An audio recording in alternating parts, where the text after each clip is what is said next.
And it's recording. Welcome everyone to Realtors Care Week 2020, a little bit different than last year. Today I'm pleased to introduce Ryan Erb, the Executive Director of the Perth-Huron United Way, to speak to us about homelessness. Thank you, Kathy, and good to see all of you and a few more of you since the last time we had a conversation a couple weeks back. I'm going to share my screen now, so hopefully this works okay. And I'll run through a presentation.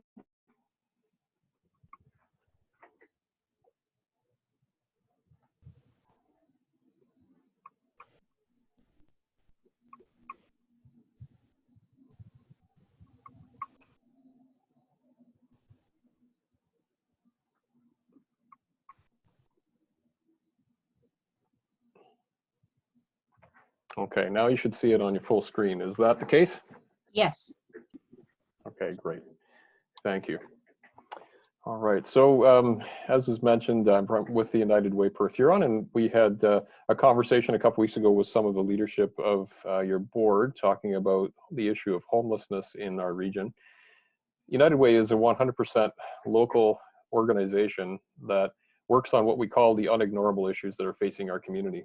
So what we do is we identify problems in our community alongside other partners, and we try to, as best we can, work to resolve those issues. So whether that is hunger or homelessness or violence against women, unignorable issues that we want to challenge and make sure don't remain the status quo are part of what we do as an organization. And we recognize that these issues are no one person's problem. They're everyone's problem. When they affect one, they affect us all. And so we want to work together with you and with others in our community to understand social issues, and from that understanding, try to do what we can to mitigate the challenges, the emergency situations that people find themselves in, to provide immediate help, but also to provide longer-term solutions and work with many partners across the arenas to make that happen. I have a video here that I want to show you that's part of our Unignorable campaign. I think it's a powerful one. So here we go.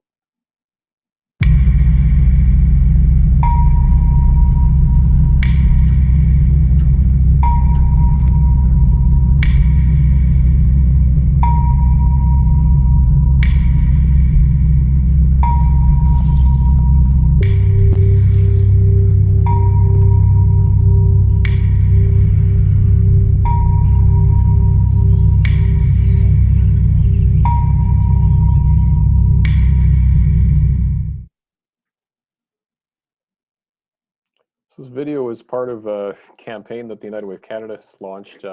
We created a new word, unignorable. We created a new color with Pantone so that we could help people understand the issues and recognize that they need to be something that we pay attention to as a community. And so how do we do that here in our region? Before I get into homelessness specifically, well, each and every year the United Way has a significant campaign. This year we're trying to raise 1.762 million, which is based on the needs in our community. We assess the need, we receive applications for funding, we look for projects and programs that we wish to invest our time and energy into, and then knowing what that number is, we put it out to the community every year and we say this is what we need to reach in order to achieve the goals that we have as an organization moving forward on social issues in our region. So we're up about 6% year over year from last year, 1.762 this year.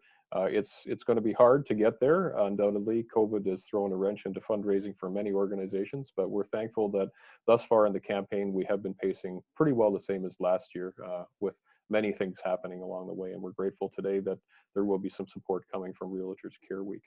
Last year in the region, we helped almost 35,000 people through these partnerships by investing funds from the community into various activities that are working toward the unignorable issues that we have. Now, homelessness. This is an issue that is, of course, dear to our hearts, and I think dear to you, in part because you are in the business of finding people homes. We recognize that homelessness is something that is increasing in our awareness, at the very least in our region. And so it's starting to become visible. And as homelessness becomes more visible, it requires us to, I think, step back and say, how can we understand what's happening to us? I want you to know, though, that homelessness is probably not always the way that you expect to see it.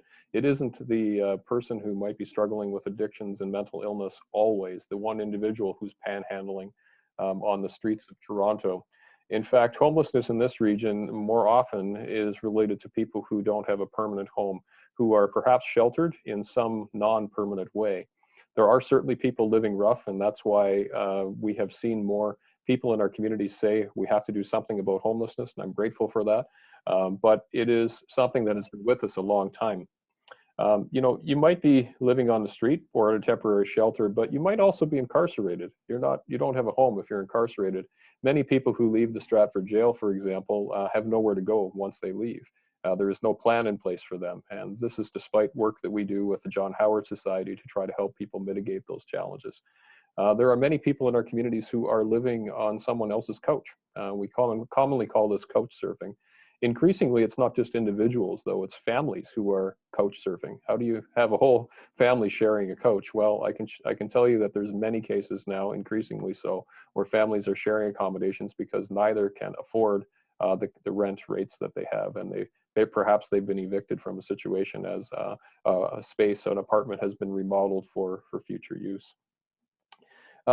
We know that when people are homeless, though, one of the greatest problems that we have when people become chronically homeless is that they have shorter life expectancies. They're more likely to be victims of violence and go hungry. They have the odds stacked against them. Once you're in the cycle of homelessness, it's really difficult to get out of it. And so that's why we're working, and the city of Stratford is working in particular, and the county of Huron is working in particular to lead our region towards ending chronic homelessness. We think that it's possible. It is very challenging and very difficult, but with your help and with the help of other people, we will get there for sure. We do know through recent activity in surveying our communities that there are well over 200 people who are identifying themselves as homeless currently. So that's a big deal. It's not a small number, and I can tell you that it's probably underreported. You know, that number is probably bigger than that because not everyone reports and not everyone is known who is experiencing homelessness. And of course, this would include people who are currently temporarily sheltered. It would include people who are currently temporarily perhaps incarcerated or in other institutions. But it is nonetheless a large number of people that who are facing homelessness in our area. And there has been substantial progress. Alex, who is on the call, and his team with the city of Stratford have worked on publishing the region's by name list, which means that we now know by name every person who is experiencing homelessness, and we can work towards coordinating access to services in a much more profound way to help reduce chronic homelessness in our region. So there's a lot of activity happening in partnership currently. The United Way helps in a lot of ways with these individuals who are facing the challenges. It's something as simple and profound as 211, which is an access service that we all have, that we can call any time of the day to find services, because oftentimes people just don't know where to turn for help. So 211 is that opportunity that we populate and ensure that the records are there and the phone is always turned on for people to call for help. We certainly have other services in place that we partner with, whether it's the youth shelters, whether it's the women's shelters, whether it's the Out of the Cold shelter in Goderich, and other programs that run through, we'll talk more about, that run throughout the region. A lot of work is ongoing, and people are being helped in their emergency situation, but there are still some people who either choose to not use the services that are available, aren't aware of those services, or are not in a position where they can use those services, maybe because of situations that they're facing. So one of the other things that we've done recently that I want to share with you, and is part of this year's campaign, when you choose to make a donation, if you choose to make a donation this year, you can understand that a portion of the proceeds will be going to our Urgent Needs Fund. We launched this in partnership with the social services departments in response to COVID-19, but it was an idea that we had before because we had talked about prevention. How can we prevent homelessness? Well, one of the ways we can prevent homelessness, and it's certainly not the only way, is to have financial assistance available for someone who is facing a critical decision around payment of a bill versus paying their rent. So if we can help someone pay their hydro bill, perhaps pay for internet that is now just a fact of life. It's not a luxury because the children in the home need to have access so they can do their schoolwork. There are many bills that people are faced with, and sometimes they just simply cannot afford everything that comes their way. What we don't want to see happen is more people experience homelessness simply because they have that expense they can't afford, and eventually they become in arrears with their rent and are evicted, as was shown and demonstrated in that powerful video that we saw earlier. So the Urgent Needs Fund is a response in partnership with our friends at the City of Stratford and the County of Huron to try to mitigate that as best we can. Through COVID-19, we have helped over 600 people with about $80,000 through this fund thus far. Just waiting for my computer to respond to my keystrokes. There we go. Okay. So what else are we doing right now, just so that you're aware? We've been working on a number of new programs in addition to ones that we've supported for a long time.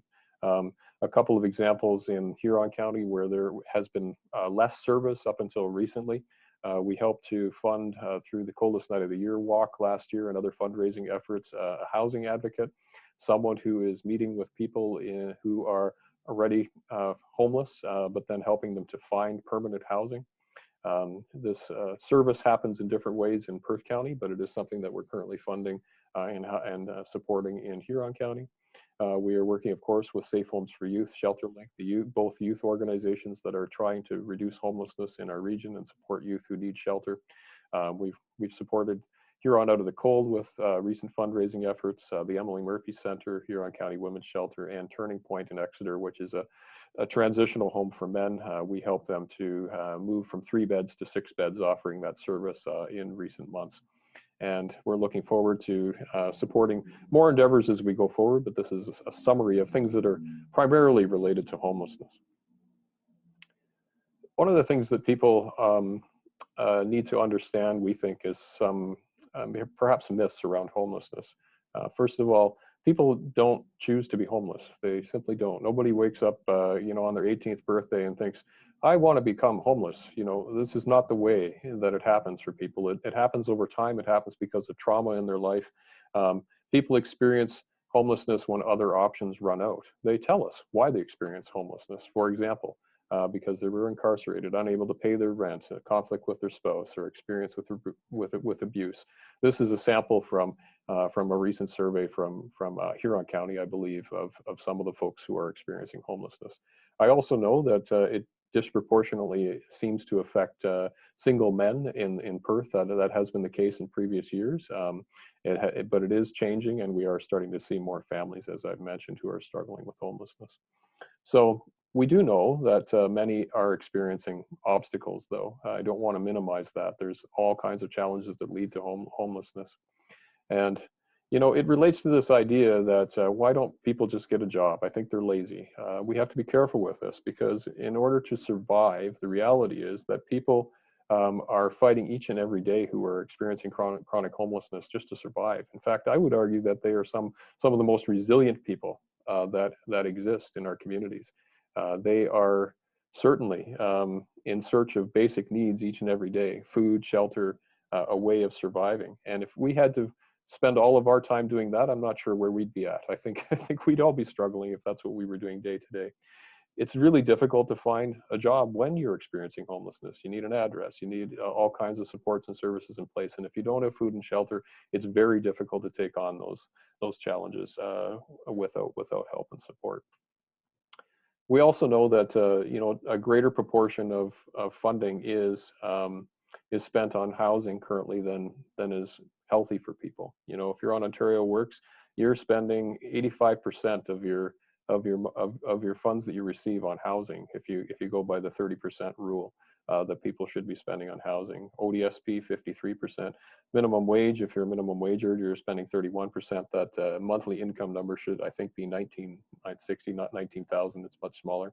And even if you are earning a living wage, it's challenging. And we advocate living wage all of the time, which I can speak to a little bit, just letting you know that we calculate what it takes for people to make ends meet every year. And if you're earning the current living wage, it's still pushing that 30% marker.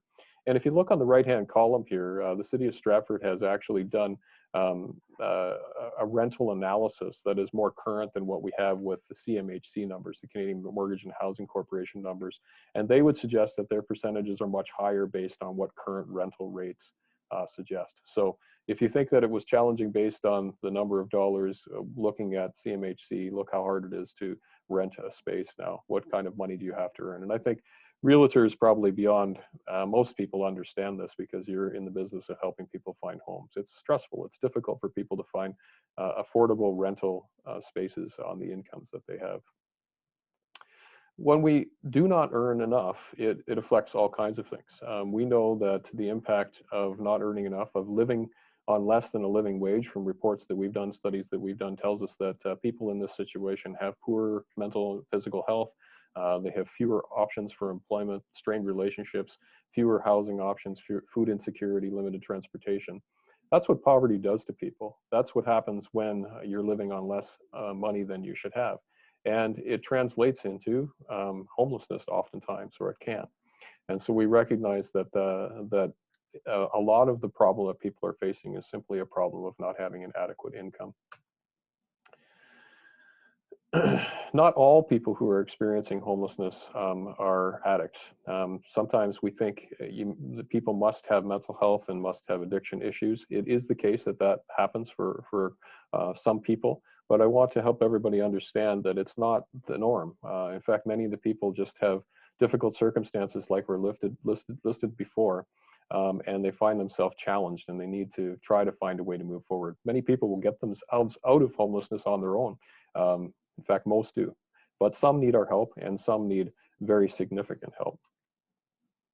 What we recognize is that mental illness comes to everyone. It affects people of all ages. So it's not just people who are experiencing homelessness, is my point. We recognize that this is something that our society in general needs to deal with. Mental health issues sometimes turn into all kinds of other problems. Trauma is usually the source of the issues that we're facing, and it turns into very different things for different people, but ultimately ends up exacerbating the challenges that they're facing. There's not adequate support. Sometimes people think there is. We're doing our best. United Way is working hard. The City of Stratford, the County of Huron is working hard to try to provide support. Many organizations that we're partnered with, and yet we don't have enough. We don't have enough supports in place, especially around what we would call supportive housing, to provide adequate housing in our community. And it's a big problem that we're working on. There's lots of great conversations going on about this, how we can do a better job to provide supports with housing. And it is a critical piece in terms of what Alex is going to talk to you about in just a couple of minutes. Market rental rates. This chart talks a little bit about what we know from CMHC, but what you know and what I know, I think anecdotally, is that there's not enough housing stock of any kind, rental rates, rental units especially. It's difficult to find housing, it's difficult to afford housing, and it exacerbates the problems that we're talking about of low income all the way through. So we need to find a way to help people get out of that cycle by providing them permanent housing as fast as we can, not keep them in shelters, not keep them incarcerated, not keep them in the cycle, going through the emergency room, which, by the way, all of that costs far more to society than it would if we would just permanently house people and deal with their challenges. We certainly can move forward as a community to make the difference. And finally, it's interesting, some real estate agents have told us when we've talked to them, about this myth about having perhaps affordable housing units, or around having shelters nearby. In general, as long as those buildings are kept up, this is not the case. Property values don't generally go down. Maybe you'll argue on that, but you'll have to argue with a couple of your counterparts that we asked to answer this question last year when we did the research.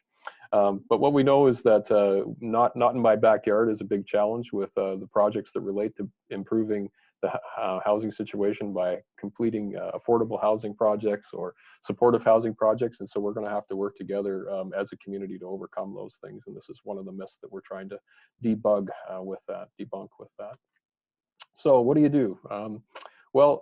This is Realtors Care Week. You're being invited to make a donation to the United Way related to this homelessness initiative. And all the funds will help the projects I mentioned before related to homelessness. We invite people to consider two things. Usually when we're asking, you can do anything to support. Any donation is appreciated, but just to wrap your head around it, why not consider giving United Way the equivalent of 1 day's pay? When we do a workplace campaign, we ask people to consider this, and it is often done, and many people will respond and just say, okay, I can do that. You know, I can afford to give that much to the United Way.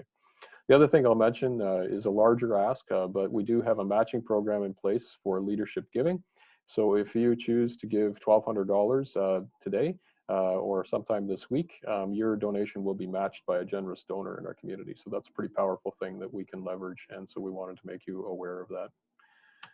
With that, I'm happy to answer any questions, and then we will bring Alex in to share the next part of the presentation. And I have a slide to show when it comes to that, but I'll open it up for questions about the United Way portion first.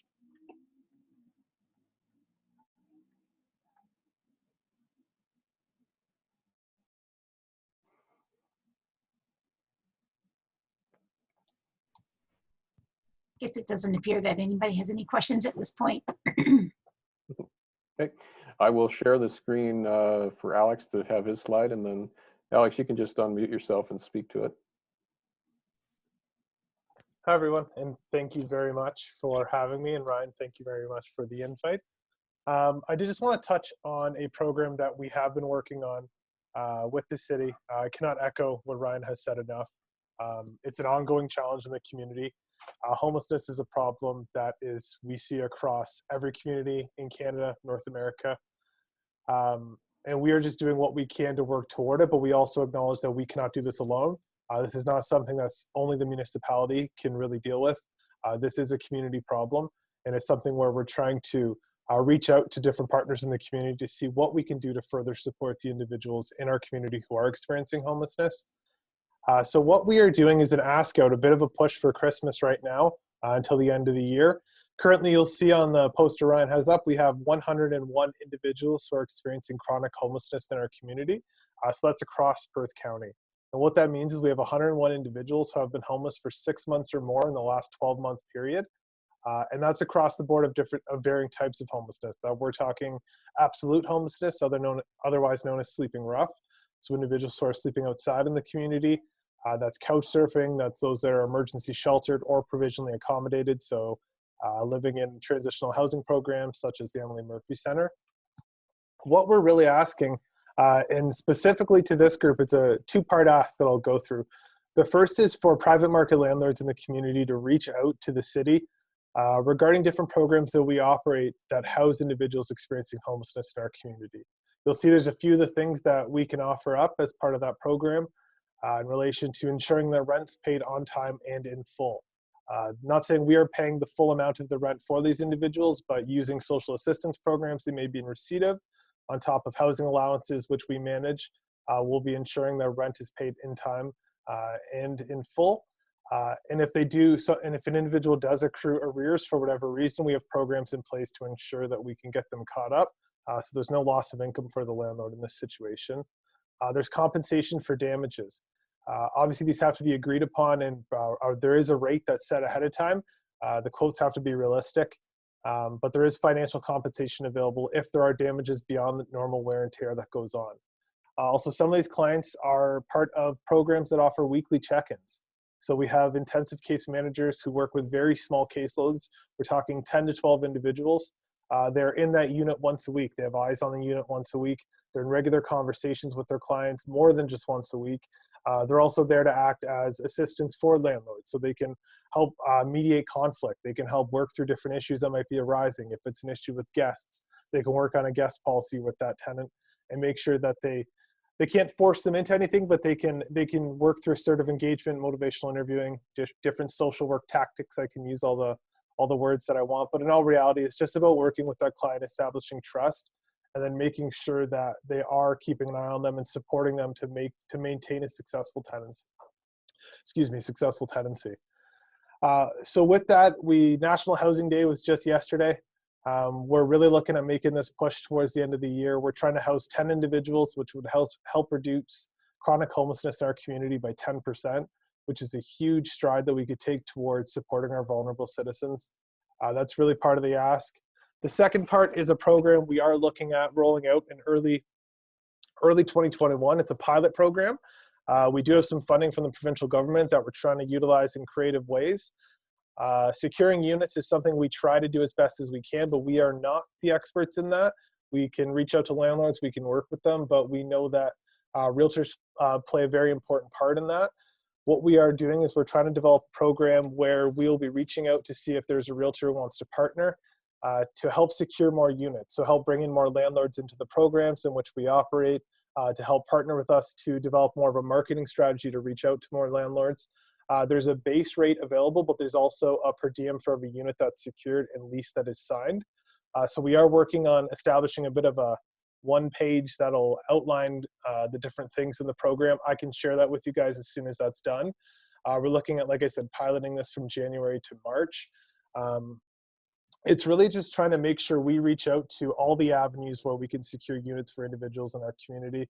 We'll make sure there's supports available through our outreach team and through our partner agencies to support these individuals to ensure there's no issues with those tenancies. We can't promise there won't be any issues with the tenancy, but what we can promise is that we'll respond promptly and that we will address those concerns as best we can.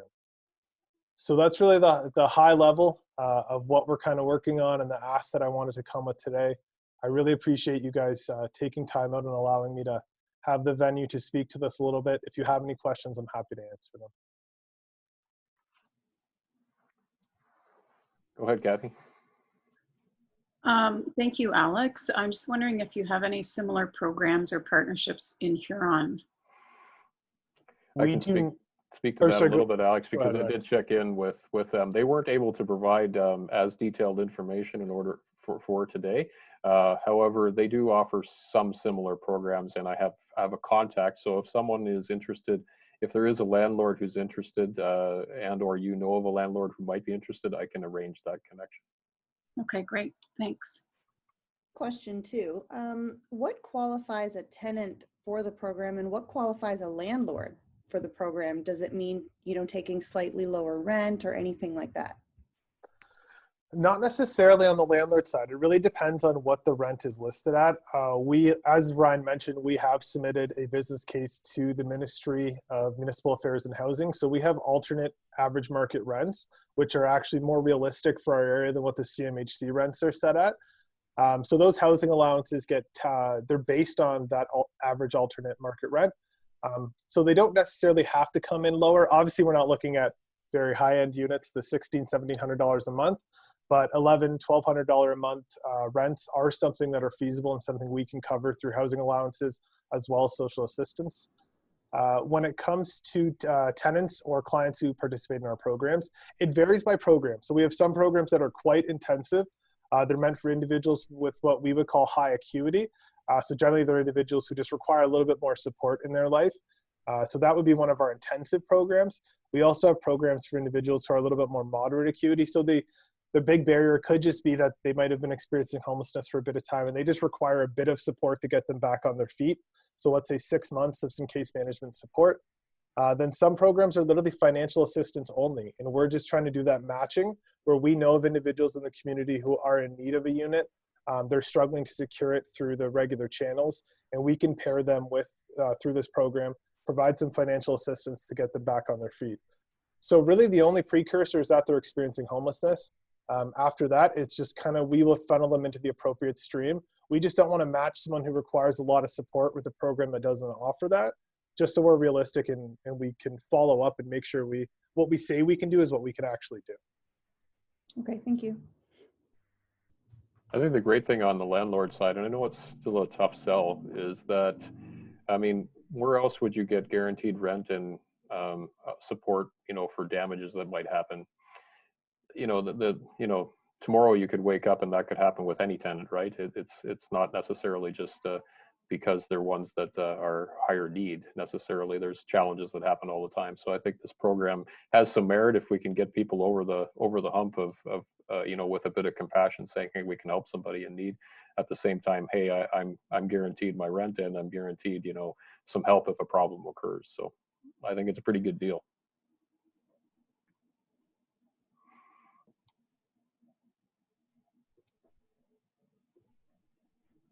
Anybody else have any other questions?